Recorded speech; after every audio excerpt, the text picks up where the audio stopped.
what we're going to do is we're going to read these scriptures, and the object here, okay, is how did the Ten Commandments come about? Who wrote the Ten Commandments? And that is a big, it's a big deal among scholars, and the differences between the Aramaic approach and the regular approach. So, George, you still want to read scripture? Absolutely. Okay. All right. So, all right, we're going to start with Exodus 22 through 6. And this starts God putting out what the Ten Commandments are all about. And well, then we'll go from there. Go ahead, George. And God spoke to all these words, I saying, I am the Lord your God, who brought you out of the land of Egypt, out of the house of bondage. You shall have no other gods except me. You shall not make for yourself graven image, or any likeness, or anything that is in heaven above, or that is on earth beneath, or that is in the water under the earth. You shall not worship them, nor serve them, for I, the Lord your God, am a zealous God, visiting the offenses of the fathers upon the children to the third and fourth generations of those who hate me, and showing mercy to thousands of generations of those who love me and keep my commandments. Okay. I just have one comment here of interest. You see up here it says, I, the Lord your God, am a zealous God. If you read any other traditional versions, you will see here that it will say, I, the Lord your God, am a jealous God. That's one of the major, I call it misinterpretations, uh, because of what we know about God. God is not, God can't be jealous of anyone. So anyway, that's just an aside there. All right. Now, continuing with Exodus 20, you shall not take a false oath in the name of the Lord your God, for the Lord will not declare him innocent who takes an oath in his name falsely. Remember the Sabbath day to keep it holy. 6 days shall you labor and do all your work. But the seventh day is a Sabbath to the Lord your God. In it you shall not do any work, you, nor your son, nor your daughter, nor your manservant, nor your maidservant, nor your cattle, nor the sojourner who dwells in your towns. For in 6 days the Lord made heaven and earth, the seas, and all the things that are in them, and rested on the seventh day. Therefore, the Lord blessed the Sabbath day and sanctified it. Now, I have that yellowed out for a reason, but just not for right now. Okay.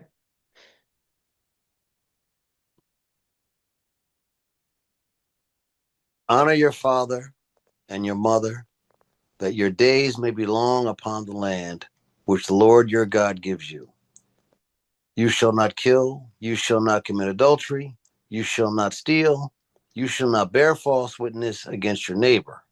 You shall not covet your neighbor's house, you shall not covet your neighbor's wife, nor his manservant, nor his maidservant, his ass, nor anything that is your neighbor's. All right. So that's the first approach you find in there. Um, and this is before the Moses goes up the mountain to get the commandments. All right. Now, um,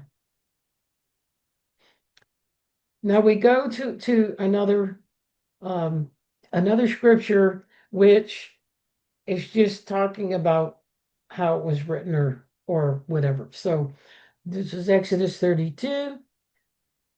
And Moses turned and went down from the mountain, and the 2 stone tablets of the testimony were in his hand.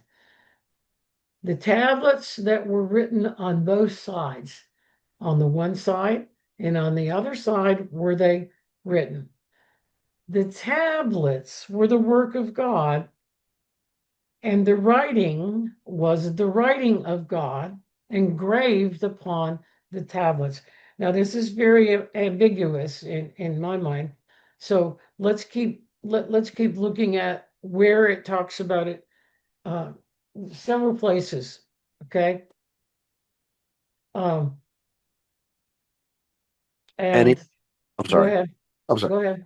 He gave to Moses when he had made an end of talking with him on Mount Sinai 2 tablets of testimony, the stone tablets written by the finger of God. Okay. So so the thing here is, okay, did God write it, or did Moses actually um, write it on the tablets? And this is a major tradition. Literally, uh, traditional Christianity takes this literally. Okay, now, but here, all right, written by the finger of God is an idiom. So it's an Aramaic idiom that means they were perfect or without any defects. Semites often say this article was made by God. Human hands cannot make it. What is meant is that the article is perfect. And of course, the word finger also means an act. All right, so this indicates that God did not come down with a chisel or whatever and write the commandments. All right, so uh, now we talk about, okay, if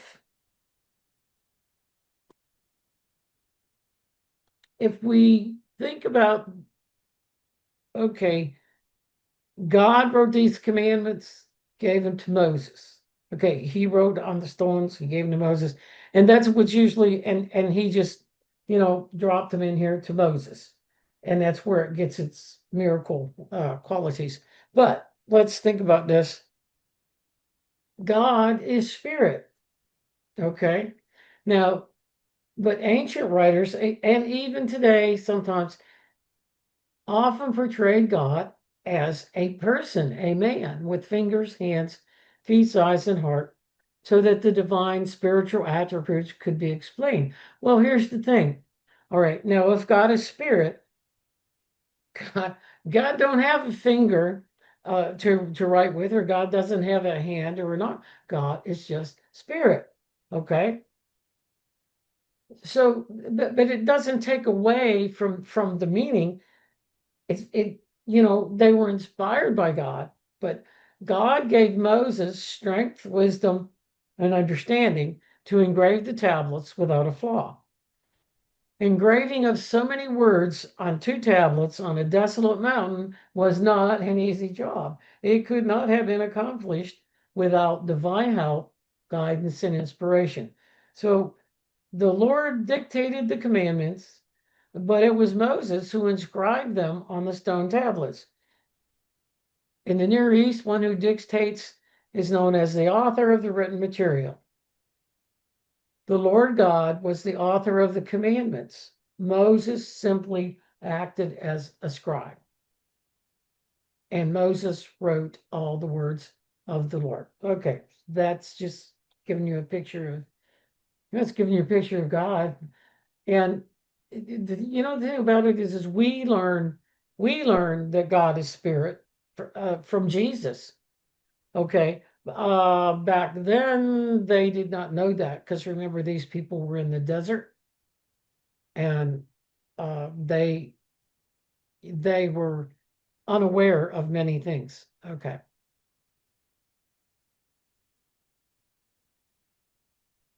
And it came to pass, as soon as they came near to the camp, he saw the calf and the cymbals, and Moses' anger raged. And he threw the tablets out of his hand and broke them at the foot of the mountain. And he took the calf which they made and burned it in the fire, and filled it with a file until it was ground into dust. And he scattered it upon the water and made the children of Israel drink of it. Okay. Once again, and I will defend Moses here. But Moses got angry again and broke the tablets. And notice, I mean, I think you have to understand these people, they were out in the wilderness, and Moses and all of them, and I guess that's the only way they knew how to do things. And I love this that Moses was so angry, he he filed the thing and until it was dust. But then he made the children of Israel drink of it. So this is just an interesting little thing. But the tablets were wrote once, but Moses got mad and he broke them because he was mad at these bad people. All right. So then we jump to Exodus 34. All right. So, God said, okay, they got that all straightened out. God said, okay, we're going to do it again. Okay. And so at 34, 1, and the Lord said to Moses, hew 2 tablets of stone like the first ones, and write upon the tablets the words that were on the first tablets which you broke. Now, this is very misleading here because it's like, well, the first tablets were broke, and what would the exact words be? But the trick here is that Moses, I mean, God also told Moses he told him to hew the 2 tablets. Now, hewing means getting them shaped and formed, not written on them just yet. And so Moses got that done rather quickly, it seems. But then the Lord told him to come up on the mountain and Moses would talk to him. So again, it seems like well, here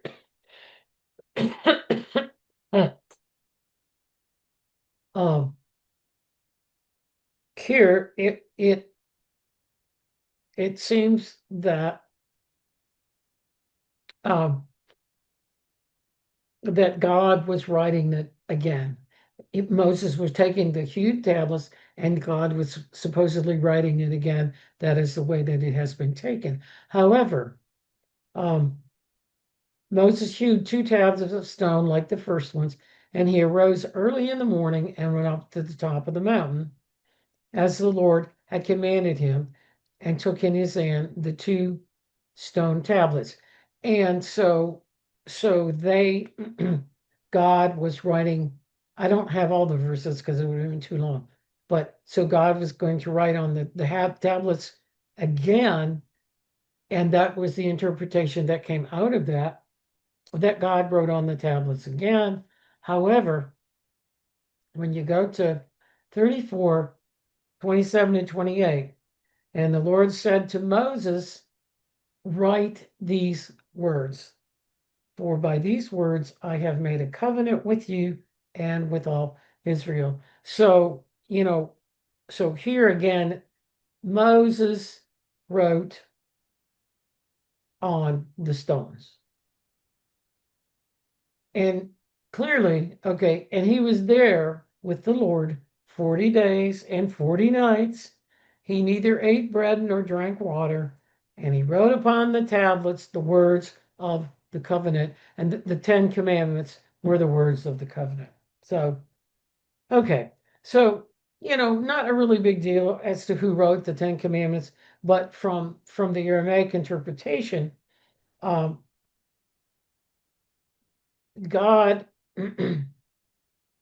God inspired and Moses wrote. So it's still, it's still the same value, okay? But it's just that Moses wrote tablets. Okay. Um, Now I wanted to notice, uh, and when I went, I remember back on slide whatever here. Okay, notice, okay, it's just the standard. Remember to keep the Sabbath day, keep it holy. But when we go to, and this is something that has always bothered me, and it's the story. Uh,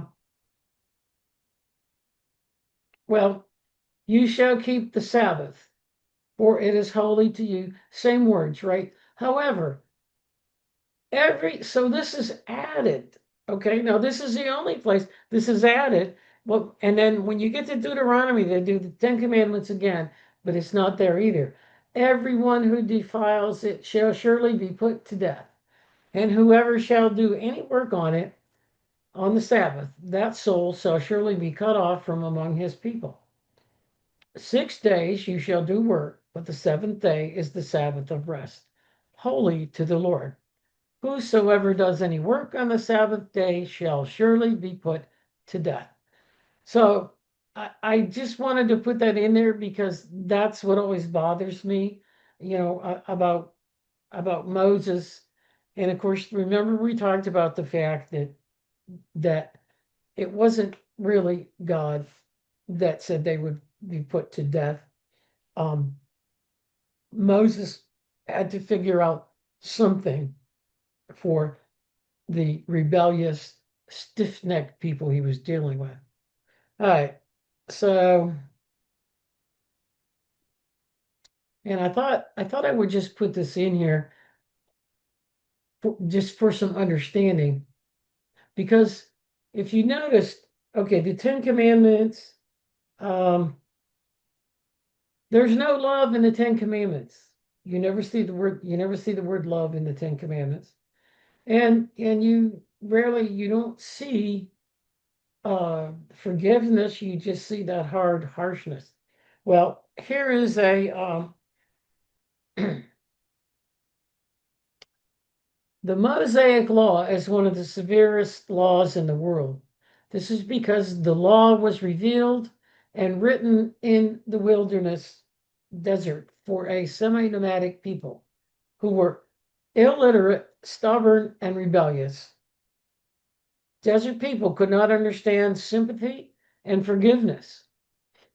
They often mistook them for weakness. This is why there is no forgiveness.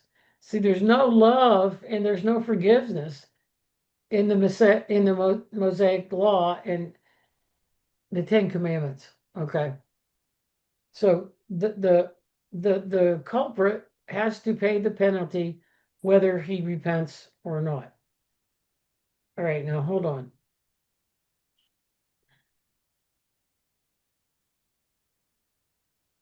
Jesus of Nazareth would not have put this man to death. He would have forgiven him and told him not to do it again, just as he told the woman who was caught in adultery, go and sin no more. But conditions in the desert were different. Forgiveness, sympathy, and shirking of duty to enforce the law would have led hundreds to transgress the law. It was not the gathering. See, this is about the story of the man who went out to pick up sticks on the Sabbath and they stoned him. So it was not the gathering of the sticks or the wood, but disrespect of the Sabbath that made the death penalty mandatory. No doubt the man had been told not to do any kind of work on the Sabbath day, but he disregarded the commandment. His stoning was an example for the others. So, therefore, in comparing Mosaic law with the laws of Jesus Christ, we must consider the time and condition. Moses lived 1600 years before Jesus at a time when people were illiterate, hostile, and stubborn. So, once again, and this is just me now, once again, I'm cutting Moses some slack. So, um, and that's really just Moses has not been one of my favorites, but I understand better now, and so I can be even and neutral about Moses. All right, now a couple more things. And when we talk about Jesus, all right, now Jesus based his whole ministry and teachings on the two commandments. Now, people thought, and I thought for a very long time, that Jesus is the one that introduced these commandments. But Jesus is not the one that introduced these commandments. You will find these commandments in Deuteronomy 6 4 through 6. Hear, O Israel, the Lord our God is one Lord. And you shall love the Lord your God with all your heart, and with all your soul, and with all your might. And these words which I command you this day shall be in your heart. Now, this is a surprise, George, because when this is, they shall be in your heart. This is back in the Old Testament.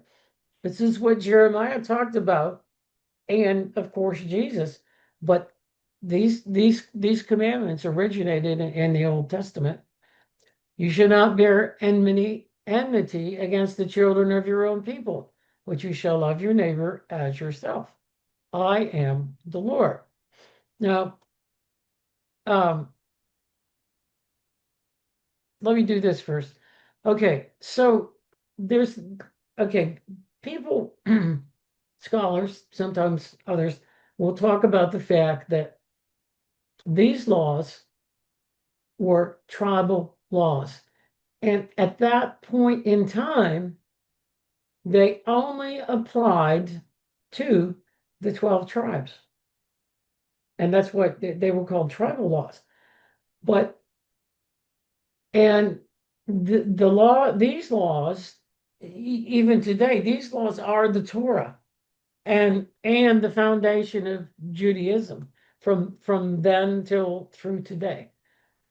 All right.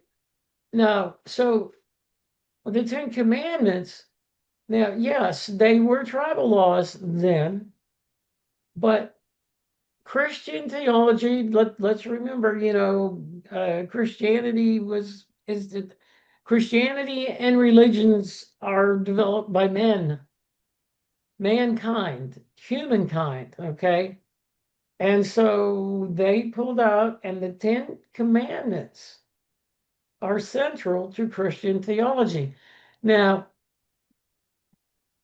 and I'm not saying that the two commandments are totally absent, but they are not emphasized. They are not emphasized. The two commandments are not emphasized uh, at all in the in the New Testament. They are in the Gospels, and of course, and the New Testament somewhat, but rarely. So the Ten Commandments, even though they are central to Christian theology, the Ten Commandments, okay, they are not specifically listed in the Gospels or the New Testament. That but they are picked up that through Christian theology and are the main components of uh, most Christian denominations. Okay, and of course we know the two commandments are specific to the teachings of Jesus. Now, let's go back to Jesus. All right. Jesus did not focus on the 10 commandments. But he did not dismiss them because remember, he came to fulfill the law, not to condemn it, not to get rid of it, and certainly not to start a new religion. Okay. So, but his whole ministry was about the two commandments. And when you think about it, the two commandments, sure, he addressed some of the things from the Ten Commandments, like adultery and stuff like that. But what he demonstrated, the two commandments of love your neighbor, love God, were actually the fulfillment of the Ten Commandments. Because if you practice the Ten Commandments with love and love your neighbor, then you're fulfilling what Jesus was trying to tell us, and actually what God was trying to say to those people. But those people were rebellious, and and naturally so. So that's where we go to Jesus, and Jesus. I don't like to compare, but the deal is they both had different situations, okay? But Jesus demonstrated his teachings. Um, and basically what Jesus said, because Jesus did get angry some, but basically the teaching of Jesus on that is okay, if you're gonna get angry, it's just natural to get angry, but don't act on it. That's the key. So, and that's a comparison between Moses and Jesus. And like I say, Moses had a hard road to hoe, so did Jesus. But those two commandments, love God and love your neighbor, really made the difference.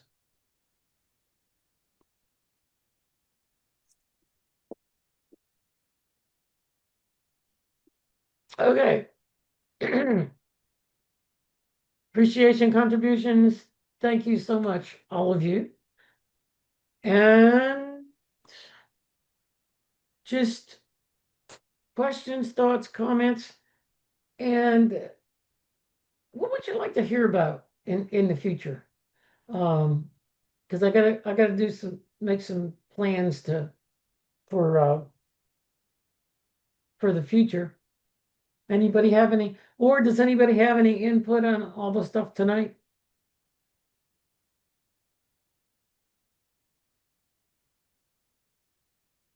Yeah, it's such crazy stories in the Old Testament.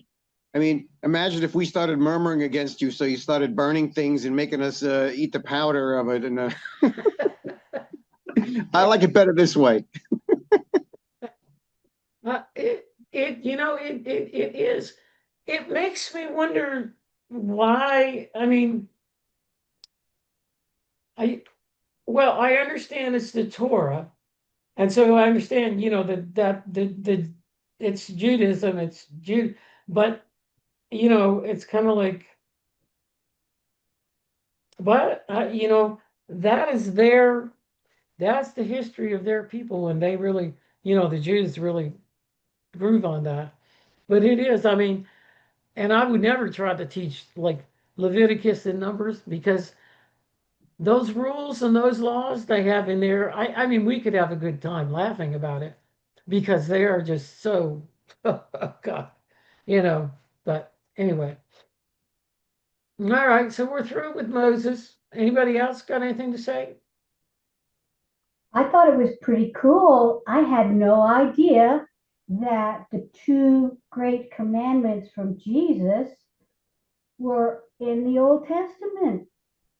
Well, I didn't know that either until a few years ago. And when I started studying this, uh, you know, it popped up and I said, oh, okay. And you know, and until I learned, see, most people ignore the Old Testament. It just doesn't have any meaning to them.